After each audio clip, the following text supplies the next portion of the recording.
All right, Nick, let's talk about the Michigan Wolverines. We saw some improvement, a win over Central Michigan. A win is still a win. And I think this team had some growth. I think some good things came out of this win. And people are starting to talk about something that is going to happen that's really going to spark this team going forward. I think Michigan fans are going to love this. But first, I'm Andrew. That's Nick. And this is Saturday Morning Inspection.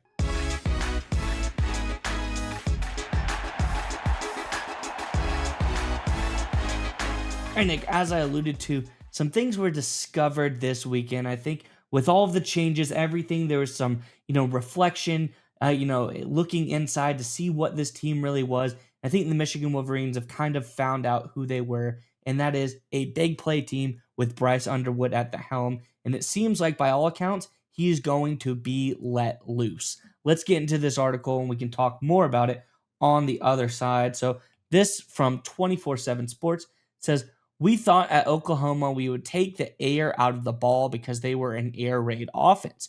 We're not taking the air out of the ball ever again. Not with this guy taking the snaps. On Monday, Biff Poggi doubled down.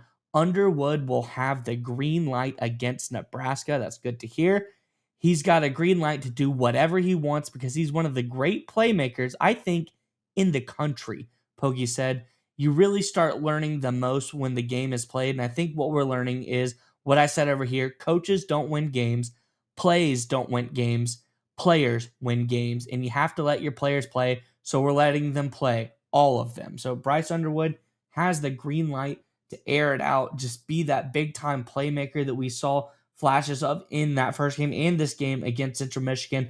I think we're really starting to see a big time difference. And I think when you look at the statistics, the breakdown game by game of Underwood's performances, I know competition in game 1 and game 3 versus Oklahoma is very, very different. But let's look at the breakdown of the games that it went through.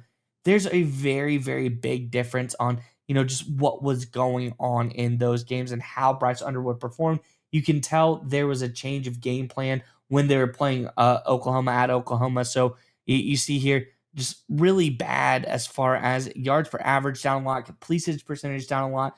They just really seemed like they changed something in the offense that didn't, jive well with how Bryce Underwood plays the game. You saw versus New Mexico, a team, not a superpower by any means, like I said, but he played really well against New Mexico. Then they switch it up, go back to the same strategy, so to speak, versus Central Michigan. Again, another really big time play, good stats all across the board in all metrics of PFF when you look at what Underwood's able to do.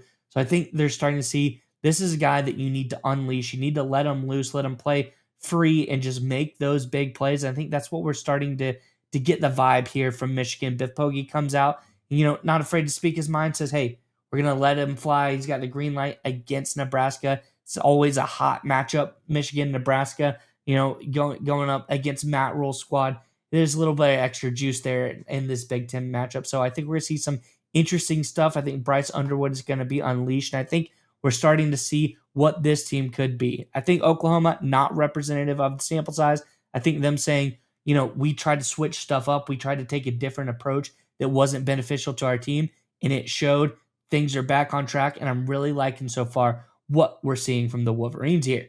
Curious what your thoughts are on this one, Nick. But before we get to you, Michigan fans, in the comment section below, we're talking about, season changing momentum shifts. We're talking about big changes made during the season that really started to get the season back on track. Can you think back through the history of this team, long, illustrious history? Has there been any changes made through a season that really course corrected, got the things back on track, got things moving forward? What was the one that you think was the biggest, the most important course correction for this team in the history of this school? Let us know your thoughts in the comment section below. But nonetheless, Nick, what are your thoughts on everything here for the Wolverines? So I think there's like a few key takeaways here. You talk about this decision with Underwood. First of all, it makes sense, and the timing of it makes sense too, right? You never want to have your young freshman quarterback get thrown to the wolves day one and just unleash the entire offense and say, "Hey, brother, good luck to you," right? You kind of want to ease him into it. It just makes sense. Even if you think he's ready, even if he thinks he's ready, you never want to push it too far. You never want to push a guy over the line because listen.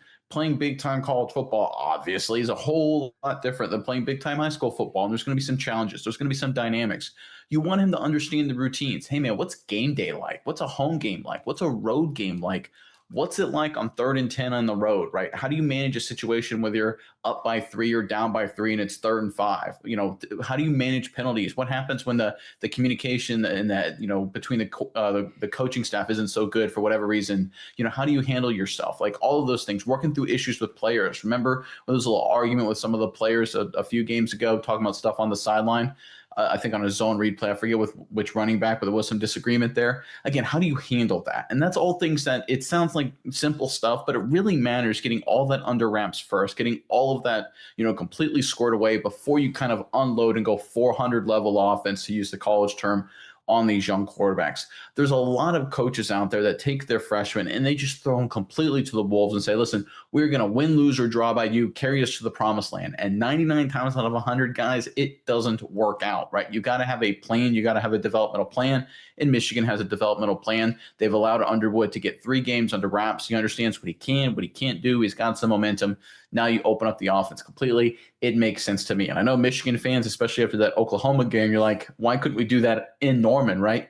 I understand there was a temptation to maybe open up completely, but let's say you open up completely and he has a disaster game. Look at Florida right now with their young quarterback, DJ Lagway, just threw 5 interceptions against LSU.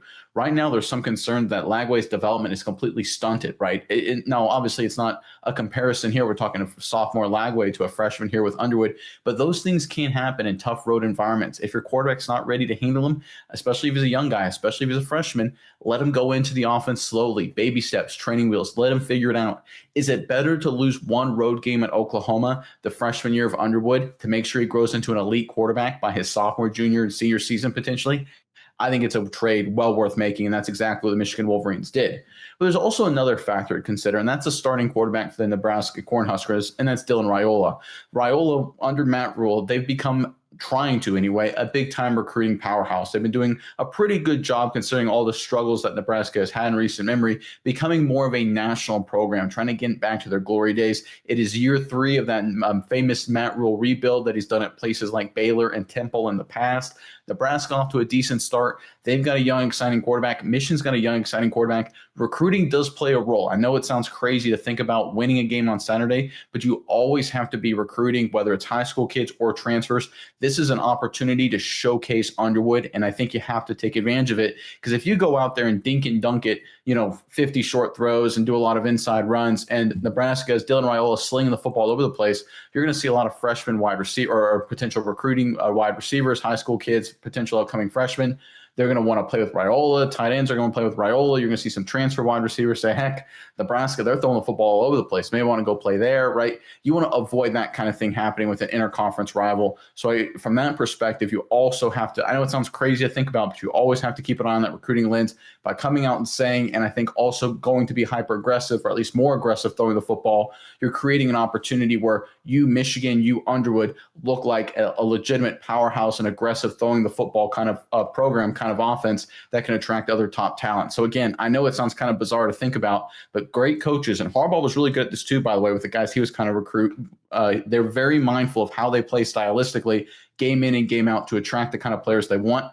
Right now, Michigan, like you said, transferring to an explosive big play offense. They want to go ahead and make sure they showcase that against another potential big play offense with another young quarterback in Raiola to gather some of those playmakers for the future. And I think that's my final point here to focus on when it comes to Michigan, is that I know a lot of people want them to take a big step forward this year. We'll have to see how the season goes, of course.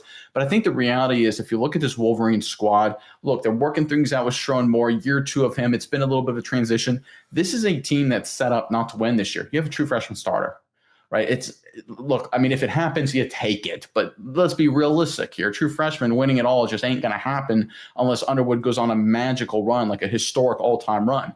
But what could happen is you set the processes in place. You get the right people, the right experience. You go through the motions in terms of, okay, this is how we're going to execute. Here's who we can trust. Here's who we can't trust. Here's where we need to get transfer guys. Here's where we need to recruit better, and go through this season doing that. So that way next season and the following season, they have the pieces in place to seriously contend, not just for a Big Ten title, but for a national title returning to the postseason.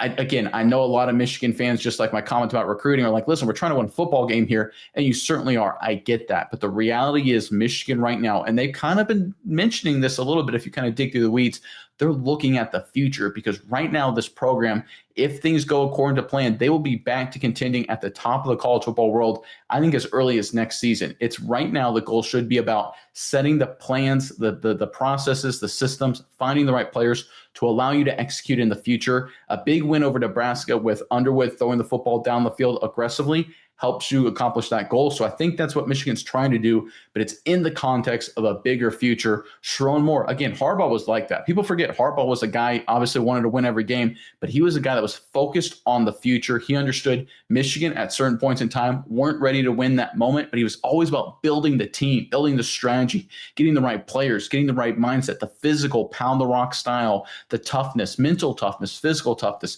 He was willing to sacrifice maybe a loss, right? I think he actually, honestly, to be fair, they lost the game to Ohio State, a game or two where I think they could have won because he played his way, because it was more important to set the plan and process in place than it was to win a single game. And the results, of course, speak for themselves down the stretch with Harbaugh. I think Sherrone Moore is following the same track here with Underwood. I'm excited to see what he does against Nebraska. I think it's going to be one heck of a game.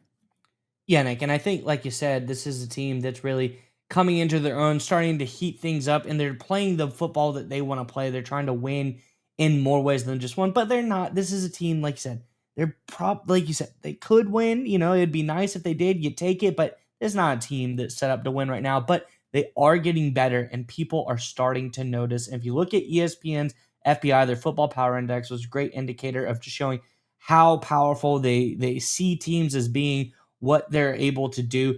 Michigan has taken a massive jump up just last week. They're projected to finish the season 6-5. Now they're projected 8-3. That's a pretty big jump. You look at that, went from odds of winning the Big Ten last week were 0.6%.